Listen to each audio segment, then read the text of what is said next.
Espace TV, les grandes gueules, tout sur les dessus de l'actu. Ahmed Kamara, Zachary Milimono, Roby, Mohamed Djibril Kamara, Moussa Moïse Silla, Lamine Girassi forment les grandes gueules. Allez-y. Parce qu'il y a un vrai travail de sensibilisation à faire pour faire comprendre aux jeunes, à ceux qui ont la possibilité de finir le secondaire, que faire un certain métier, une certaine formation liée à l'électrification, à l'électricité, liée au métier, à la maçonnerie, ce ne sont pas des métiers dévalorisants ou déshumanisants, parce que c'est ce qu'on pense dans les quartiers autres. Pourtant, le paradoxe, c'est que dans d'autres pays développés, ceux-là qui pratiquent ce genre de métier, mais tu ne me diras pas le contraire, gagnent mieux leur vie que certains cadres. Je pense que chez nous, il y a d'abord un travail. C'est vrai que le ministère de la formation technique fournit un certain nombre d'efforts, mais il faut aussi mettre une sorte de pool de sensibilisation dans les différentes écoles pour amener les jeunes à avoir ce goût d'aller dans les centres professionnels pour apprendre les métiers. Et autre chose importante, c'est concernant Caleta. Caleta est venu, certes, mais il y a des foyers qui n'étaient pas prêts à recevoir l'électricité de Caleta.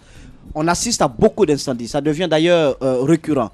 Il faudrait que le ministère de l'Énergie, en adéquation avec EDG, prenne des dispositions pour faire des inspections dans certains foyers, dans certains ménages, vérifier quelles sont les installations qui ne répondent pas aux normes. Et que ces ménages soient sommés de changer l'installation, parce qu'il vaut mieux faire une opération du genre coup de poing comme ça, comme ce que fait le ministre Lucene Camara, pour éviter qu'on perde des vies. Bien. Parce que ce sont des vies qui sont emportées lorsque des maisons sont consumées. Voilà. Allez, nous avons en direct le ministre Damanta Albert Camara. Les grandes gueules. Bonjour monsieur le ministre. Bonjour. Merci d'avoir accepté notre invitation. D'abord, un coup d'œil sur le secteur de l'éducation professionnelle. Il y a eu des orientations, tout ça. Qu'est-ce que vous pouvez nous en dire concrètement ? Alors, nous avons effectivement eu la chance, à travers la plateforme de l'IBA, pour la première fois, d'avoir des orientations dans le secteur de l'enseignement technique. Ouais. Et nous sommes à environ 1084 jeunes qui ont choisi volontairement, c'est très important de le dire, de venir à la formation professionnelle. Voilà. Alors, allez-y Ahmed. Voilà, alors aujourd'hui, on parle également de formation au niveau donc, de l'électricité. Moussa le rappelait tout de suite, c'est clair qu'on a eu un certain nombre d'incendies aujourd'hui depuis que Caleta a commencé la distribution, il faut le signaler, de la production plutôt de l'énergie.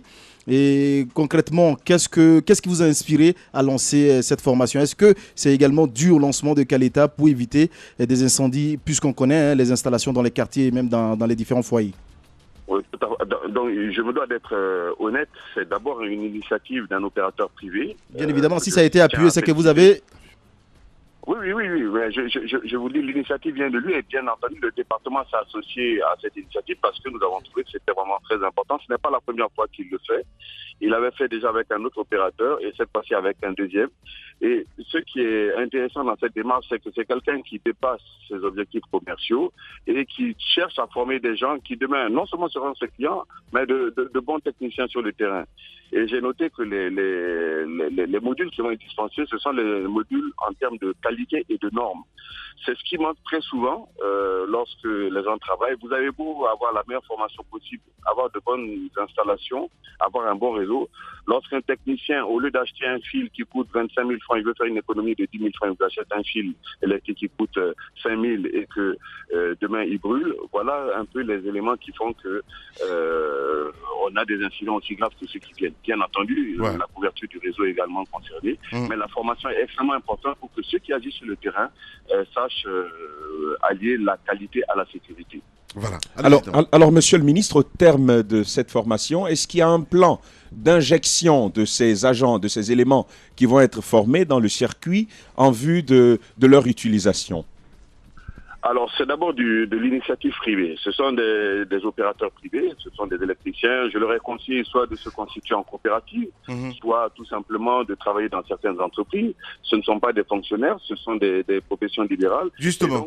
C'est ce qui nous a d'ailleurs intéressé ce matin, monsieur le ministre, parce que si on se réfère un petit peu, en tout cas, je vais dire, à la feuille de route de votre département, on dit, normalement, le département doit former aussi ces jeunes, ces vrais gens. Je parle de ces jeunes qui ne sont pas allés à l'école. À la fin du compte, Exactement. voilà. Si on se Exactement. refaire un Donc, petit peu, c'est qu'est-ce que dans votre la droite département fait dans ce sens, monsieur le ministre?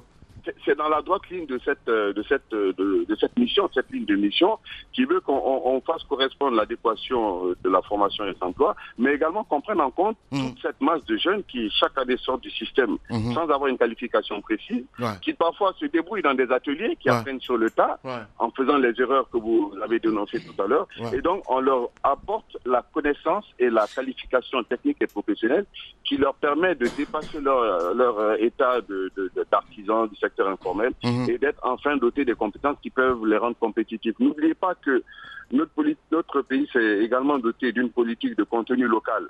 Ça veut dire quoi? C'est que les entrepreneurs guinéens, les entreprises guinéennes vont devoir être des opérateurs et des prestataires pour les grands groupes qui viennent s'installer en Guinée, mais à condition qu'ils aient la capacité à respecter les normes de ces grands groupes. Si je prends un groupe comme Rio Tinto, qui va vouloir des coopératives d'électriciens pour brancher un certain nombre d'usines ou d'unités de production, il faut que ces gens-là soient capables de répondre aux normes exigées par Rio Tinto au niveau international. Justement. Et donc, c'est par ces formations-là que ceux qui n'ont pas eu la chance de fréquenter des centres de formation professionnelle dédiés peuvent espérer acquérir ces D'accord. possibilités. Alors, monsieur le ministre, vous l'annoncez, hein, c'est clair qu'il y a pas mal de sociétés qui installent aujourd'hui et qui ont besoin de professionnels. Est-ce que vous avez un pourcentage aujourd'hui de la demande? Oh non, ça serait présomptueux de vous dire. Moi, je sais qu'au moment pendant qu'on préparait le bilan, les statistiques que j'ai obtenues auprès de la PIP, il y avait 68 entreprises, mais tout secteur confondu, qui étaient en train de demander les formalités et les renseignements nécessaires pour s'installer en Guinée. Donc ça, c'était des statistiques disponibles auprès de la PIP, mais je n'ai pas fait la décantation entre ceux qui vont être dans le domaine minier, agricole, pêche, et ainsi de suite. Ça demande un travail plus poussé. Oui, mais monsieur le ministre, une question sur le secteur de la formation professionnelle. On sait qu'aujourd'hui, ce secteur est considéré comme un secteur de seconde zone, un secteur pour des gens en échec scolaire. Comment inciter les jeunes à aller plus vers la formation professionnelle qu'aller, n'est-ce pas, dans les universités? Oui, effectivement, cette vision de la formation professionnelle a été longtemps de mise. Elle l'est encore pour beaucoup de personnes. Mais le paradigme a changé. J'en reviens à la première partie de mon intervention lorsque vous m'avez demandé comment se passent les orientations. Nous n'avons jamais espéré qu'on aurait plus de 200 étudiants bacheliers qui choisiraient de venir à l'enseignement professionnel volontairement. On en a eu plus de 1000 et c'est déjà la preuve que les choses commencent à changer dans l'entendement des gens. Et pour ça, c'est de la communication. C'est comment on présente aux jeunes Guinéens le fait qu'apprendre un métier est aussi valorisant qu'aller à l'université. On a mis en place des conseillers en orientation. On fait de la communication autour de ça. J'entends d'ailleurs chaque jour dans certaines émissions, dont les vôtres, les gens qui valorisent l'apprentissage. C'est la communication qui fera que les gens changeront leur manière de percevoir les choses. Malheureusement, même au niveau des politiques, on reste encore soumis à cette manière de voir l'enseignement professionnel comme un pis-aller.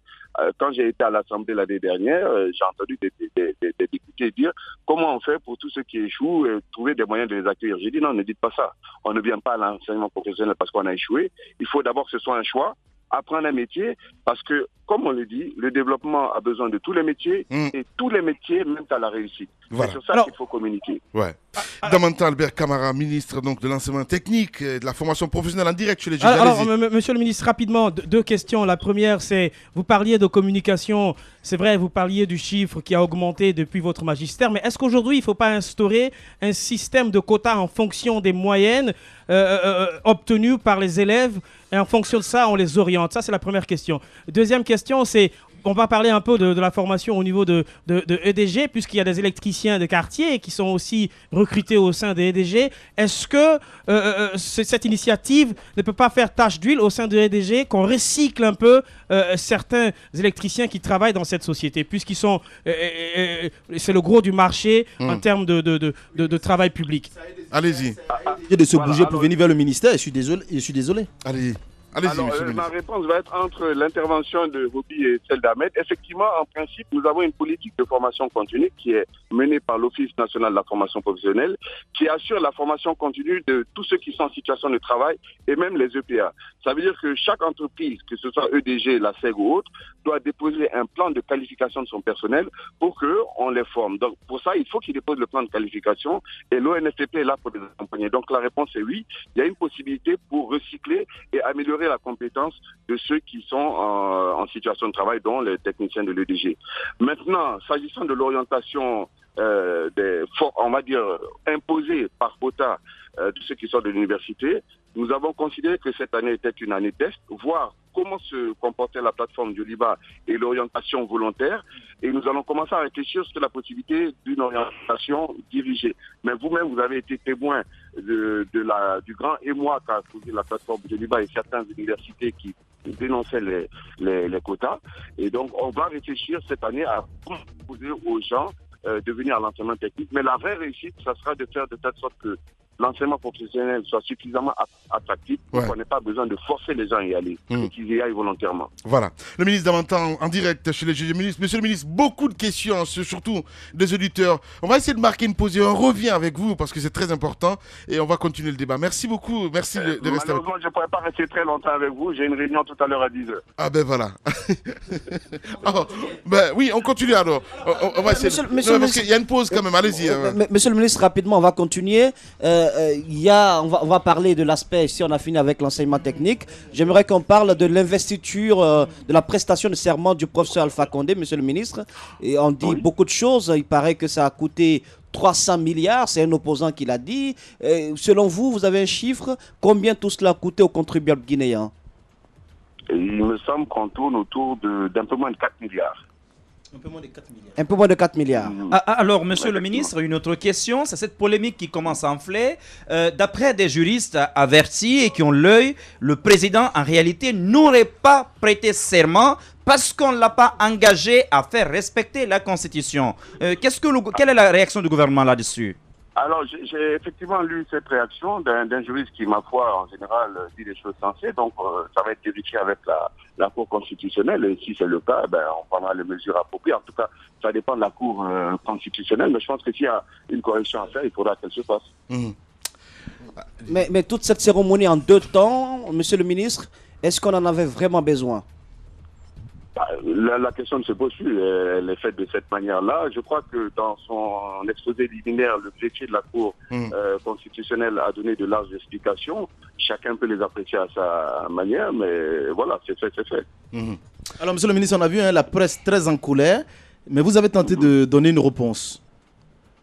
Oui, je comprends parfaitement la frustration de ceux qui n'ont pas pu avoir accès à la salle. On avait pris un certain nombre de mesures et moi-même, je suis sincèrement désolé parce qu'il était prévu qu'aucun journaliste n'ait accès avec les caméras à la salle à l'intérieur. Et malheureusement, après que moi-même j'ai expliqué ça à vos collègues journalistes, certains ont pu s'infiltrer dans la salle. Donc je saisis cette occasion pour m'en excuser sincèrement auprès de ceux qui n'ont pas eu accès à la salle.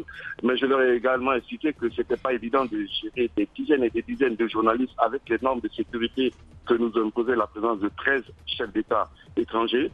Et on aurait aimé pouvoir être mieux organisé, mieux les gérer et mieux leur donner la possibilité de couvrir l'événement. Voilà, ce sont les genres de tard qui Oui, mais de manifestations et c'est regrettable, c'est vrai.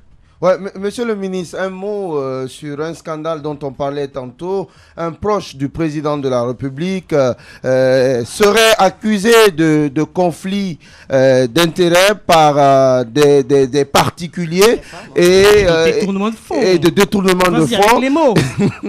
Alors, et on apprend également que c'est cette personne que le président a envoyée vers des institutions comme l'UE pour certifier que le pays a fait des progrès dans le cadre de la pêche. Qu'en dites-vous? Écoutez, vous parlez au conditionnel, vous m'avez dit aurait, on pense, donc je pense qu'il n'y a rien de très précis dans tout ça pour le moment en tout cas. Et à ce que de ça, je n'ai pas été saisi de cette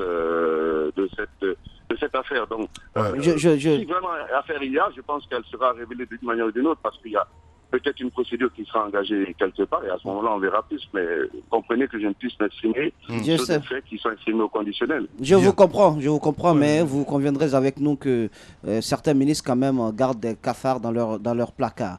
Mais Monsieur le ministre, votre avis sur l'absence, sur cette phrase du président de la Cour constitutionnelle quand il interpelle le président de ne pas céder à la mélodie des sirènes révisionnistes.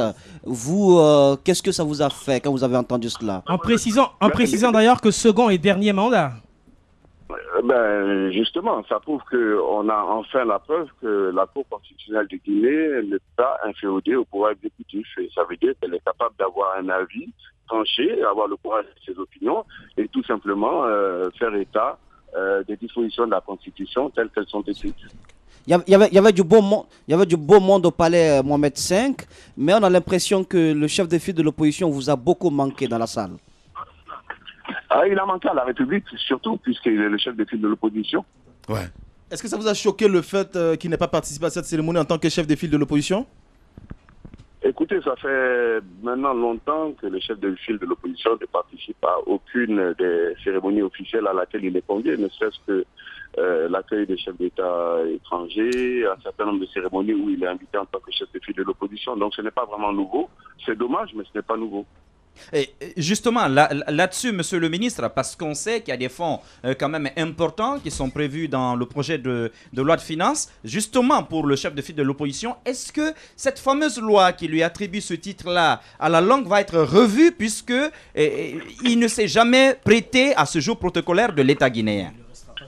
La loi n'a pas été faite pour ce chef de file de l'opposition, elle a été faite pour le chef de file de l'opposition, quel qu'il soit et quelles que soient les époques. Donc après, Monsieur Cellou Dalein Diallo, on espère qu'il y aura peut-être un autre chef de file. On ne lui souhaite pas de rester éternellement chef de file de l'opposition. Ouais. Donc peut-être qu'il y en a un autre qui, lui, respectera et prendra en considération les dispositions de notre Constitution. Ouais. Alors, monsieur le ministre, comment vous avez accueilli, vous êtes du camp présidentiel, donc du RPG Arc-en-Ciel, comment vous avez accueilli le leader Sidia Touré et l'UFR? On part du principe que tout le monde peut apporter sa contribution à la construction de notre démocratie et surtout au chantier du développement. Donc, quelle que soit la personne qui manifeste cette volonté de s'associer au travail qui est fait, tout en tenant compte des spécificités et des contradictions qui peuvent être émises par les uns et les autres, nous considérons cela comme un plus. Ouais. D'accord. Voilà.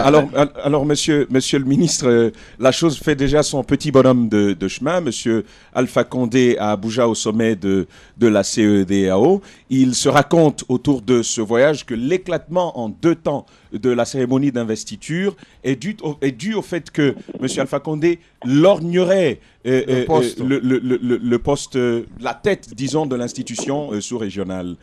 Qu'en savez-vous? Si c'est le cas, ça serait une bonne chose. Ça serait encore un point pour la Guinée au niveau de sa présence internationale. Mais du rapport avec l'éclatement de la cérémonie d'investiture? Non, mais je dis, si c'était le cas, ça serait une méthode stratégique qu'on peut apprécier pour pouvoir permettre à la Guinée d'être encore à la tête d'une autre instance internationale. Mais je le dis, je le répète, je ne pense pas que ce soit lié. Ouais. Alors, monsieur le ministre, depuis hier, on apprend, le gouvernement propose une taxe sur l'Internet et le SMS à l'image de la voix pour les opérateurs de téléphonie. La réaction du gouvernement? Alors, c'est assez technique parce que ça relève des finances, mais je sais que le taux de pression fiscale en Guinée était l'un des plus faibles de la sous-région. Ouais. Donc, il est possible que nos ministres en charge des finances et l'ensemble des personnes concernées par ces questions aient décidé d'améliorer notre taux de recouvrement fiscal ou la pression fiscale.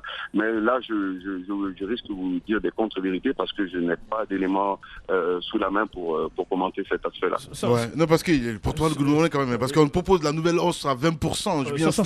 Sans oublier que la qualité Internet en Guinée, franchement, ça laisse à désirer. Monsieur le ministre, une question... Depuis certains jours, mais sinon, les gens, en général...